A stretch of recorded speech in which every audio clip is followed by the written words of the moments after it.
Hi friends, அழகிய அழகு serial upcoming எபிசோடுக்கான review பார்ப்போமா? தங்கராஜ் வந்துக்கிட்டு ரேவதியை வீட்டுக்கு கூப்பிடுறாங்க. நான் பண்ண தப்பு தான்,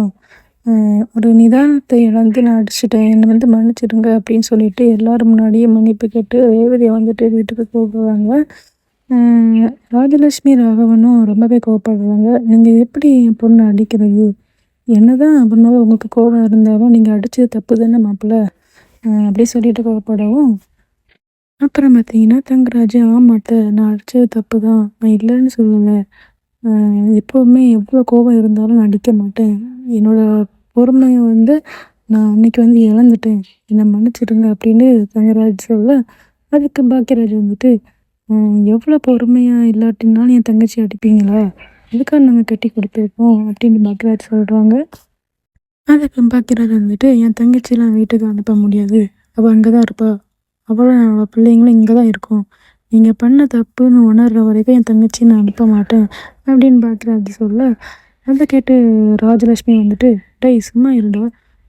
புருஷன் பொண்டாட்டி அடிக்கிறது எல்லா வீட்லேயும் நடக்கிறது தான், அதை பற்றி எதுக்கு நீ பெருசாக பேசிக்கிட்டே இருக்க, அது இவங்க 2 பேரும் பேசி சமாதானம் பண்ணுறது, நீ அதுக்குள்ள இடையில வராத அப்படின்னு ராஜலட்சுமி சொல்ல, அதுக்கு பாக்கியராஜ் என்னம்மா இடைக்குள்ள வரக்கூடாது, அவள் என் தங்கச்சிக்கு ஒன்றுன்னா அண்ணன் கேட்கக்கூடாதா, அவளுக்கு யார் இல்லைன்னு நினச்சிங்களா, நீங்கள் வேணா மாப்பிள்ளைக்கு சப்போர்ட் பண்ணிட்டு பேசலாம், ஆனால் நான் என் தங்கச்சிக்கு தான் சப்போர்ட் பண்ணுவேன், அவளை நான் அங்கே அனுப்ப மாட்டேன், சொன்னால் கேளுங்கன்னு பாக்கியராஜ் சொல்ல, அப்புறம் பார்த்தீங்கன்னா நம்ம சுரேஷ் தங்கராஜ் கிட்ட, ஆமாம் நீங்கள் அடிச்சிருக்கக்கூடாது, என்னதான் நீங்கள் பண்ண தப்பு தான், உங்கள் மேலே நாங்கள் ரொம்ப மரியாதை வச்சுருக்கோம், இந்த வீட்டுக்கு நீங்கள் தான் ஒரு ஆலமரம் மாதிரி, எல்லா இதுலேயுமே நீங்கள் தான் இருக்கீங்க, நீங்களே இப்படி பண்ணால் நாங்கள் யார்கிட்ட சொல்கிறது, இதுக்கு மேலே இந்த மாதிரி பண்ணாதீங்க, அக்காவுக்கு வலிக்கும்ல அப்படின்னு சொல்கிறாங்க. இதை நம்ம மதி பார்த்துட்டு மனசுக்குள்ளேயே ஃபீல் பண்ணுறாங்க. அதை சுரேஷ் கவனிச்சுட்டு அவரும் ஒரு மாதிரி மனசுக்குள்ளேயே ஃபீல் பண்ணுறாரு. அப்புறம் பார்த்தீங்கன்னா ரேவதி இந்த பிரச்சனையை பெருசு பண்ண வேண்டாம் விடுங்கன்னு சொல்கிறாங்க. இதை பாக்கியராஜ் கேட்டுட்டு, என்ன பெருசு பண்ண வேண்டாம், அப்போ நீ அவர் கூட போக போறியா, நீயே சொன்னாலும் நான் அனுப்ப மாட்டேன் அப்படின்னு பாக்கியராஜ் சொல்ல, அதுக்கு ரேவதி இல்லைடா, என்னதான் இருந்தாலும் அவர் உன்னோட மாமா, அவர் என்ன அடிச்சிடக்கூடாது தான், ஆனாலும் என் மேலே தப்பு இருக்கு, இது எங்களோட விஷயம், நாங்களே பார்த்துக்குறோம், நான் போகிறேன் மாமா பின்னாடி அப்படின்னு சொல்ல, பாக்கியராஜ் ரொம்ப கோவப்படுது. நீ என்ன நினச்சிட்டு இருக்க,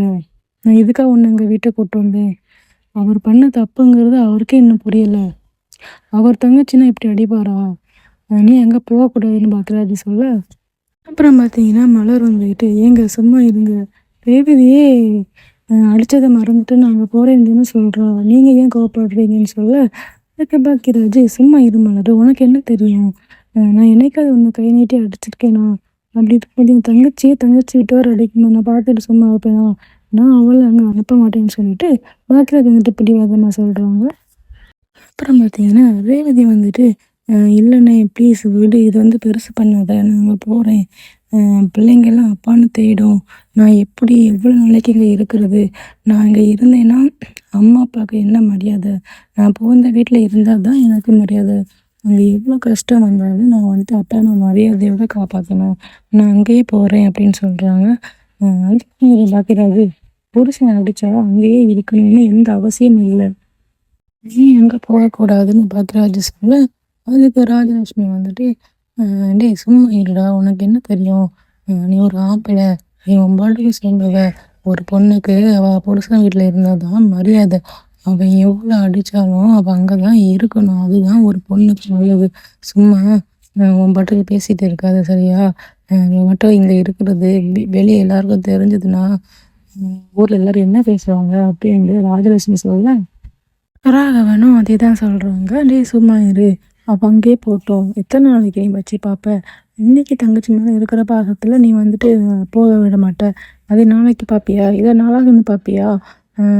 புருஷன் வீட்டில் இருந்தால் தான் அவளுக்கு மதிப்பு, ஒரு நாள் கோவத்தில் இருப்பா, 2 நாள் கோவத்தில் இருப்பா, அதுக்கப்புறம் அவளுக்கே அவள் புருஷன் மேலே கோவம் போயிடும், அவள் அங்கேயே போகட்டும் விடுன்னு சொல்ல, இதை கேட்டு பாக்கியராஜ் ரொம்பவே கோவப்படுறாங்க. எல்லோரும் என்ன நினச்சிட்டு இருக்கீங்க, அவளை அடித்து கொடுமைப்படுத்தியிருக்காரு. இப்போ வரைக்கும் அதுக்கு என்ன காரணம்னு அவர் சொல்லவே இல்லை. அப்படி நான் என் தங்கச்சியை அவர் வீட்டுக்கு அனுப்பணும்னா முதல்ல எதுக்கு அடித்தாருன்னு காரணத்தை சொல்லுங்கன்னு பாக்கியராஜ் சொல்ல, அப்புறம் பாக்கியராஜ் வந்துட்டு ரேவதி கிட்ட மாப்பிள்ளை உன்னை எதுக்கு அடித்தாரு, நீ காரணத்தை சொல்லு, நான் அனுப்புகிறேன், அது வரைக்கும் அனுப்ப மாட்டேன்ட்டு பாக்கியராஜ் சொல்கிறாரு. அதுக்கு ரேவதி வந்துட்டு அதெல்லாம் எதுவும் இல்லை, இந்த காரணம்லாம் எதுவும் இல்லை, சும்மா தான் ஏதோ ஒரு கோவத்தில் என்ன அடிச்சிட்டாரு,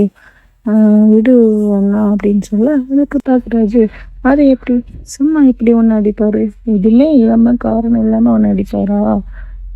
நீ காரணத்தை சொல்லு, அது தப்பா இல்லையா, நான் முடிவு பண்ணிக்கிடுறேன், அதுக்கப்புறம் நான் உன்னை அனுப்பவா வேண்டாமா நான் யோசிச்சுக்கிறேன் அப்படின்னு பாக்கியராஜ் சொல்லுவோம். அதுக்கு ரேவதி வந்துட்டு என்ன ப்ளீஸ் நான் விடுனே,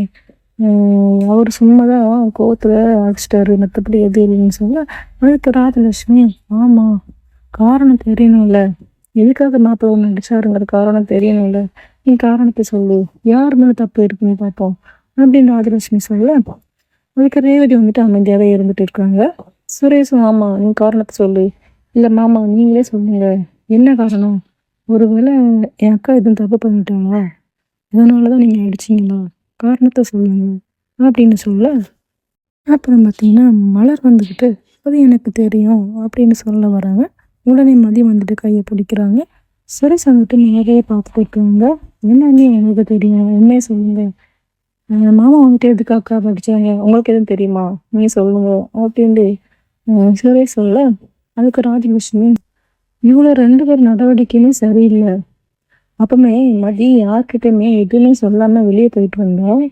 இவனும் ஒரு மாதிரி இருந்தான், திருப்பி வந்ததுக்கப்புறம் 2 பேருக்கு சின்ன குசுன்னு பேசிக்குவாங்க, ஒருவேளை இவங்களுக்கு எதுவும் தெரிஞ்சிருக்குமா அப்படின்ட்டு ராஜலட்சுமி சொல்ல, அப்புறம் தங்கராஜ் வந்துக்கிட்டு எல்லா தப்பும் என் மேலே தான், எப்போவுமே ரேவதி வந்துட்டு என் பேச்சை தான் கேட்பா, நான் என்ன சொல்கிறேனோ அதுபடி நடந்துப்பா, வீட்டில் எல்லாமே அவள் அவ்வளோ பொறுப்பாக இருப்பா, இப்போ தடவை என் பேச்சை அவள் கேட்காம போயிட்டா, அவள் என்னோட பொண்டாட்டி, அவள் என்னோட பக்கம் இருக்கணும், ஆனால் இந்த தடவை அவள் என் பக்கம் இல்லாமல் போயிட்டா, அது என்னங்கிறத நேரம் வரும்போது நானே சொல்கிறேன், இது என்னோட தப்பு தான், இந்த ஒரு தடவை என்ன மன்னிச்சிருங்க எல்லாரும், நீ இந்த மாதிரி எதுவுமே நடக்காது, ப்ளீஸ் என் பொண்டாட்டியை என் வீட்டுக்கு அனுப்புங்க அப்படின்னு தங்கராஜ் சொல்ல, அதுக்கு பாக்கியராஜ் வந்துட்டு திருப்பி கோபமாக பேசுகிறாரு, நீங்கள் காரணம் என்னன்னு சொல்லுங்கள், நான் என் அக்காவை அனுப்புகிறேன், காரணம் அடித்ததுக்கு காரணம் தெரியாமல் அவள் அங்கே இருந்து அனுப்ப மாட்டேன், நீங்கள் கொண்டு போட்டால் கூட எங்களுக்கு தெரியாது அப்படின்னு பாக்கியராஜ் சொல்ல, இதை கேட்ட தங்கராஜ் வந்துட்டு இதுக்கு மேலே எனக்கு என்ன சொல்லணும்னு தெரியல, இதுக்கு மேலே இந்த மாதிரி ஒரு தப்பு நடக்காது, நான் வந்துட்டு வாக்கு கொடுக்குறேன், ரேவதி என் கூட அனுப்புங்க, உங்களுக்கு இஷ்டம் இருந்தால் அனுப்புங்க, இல்லைன்னா விடுங்க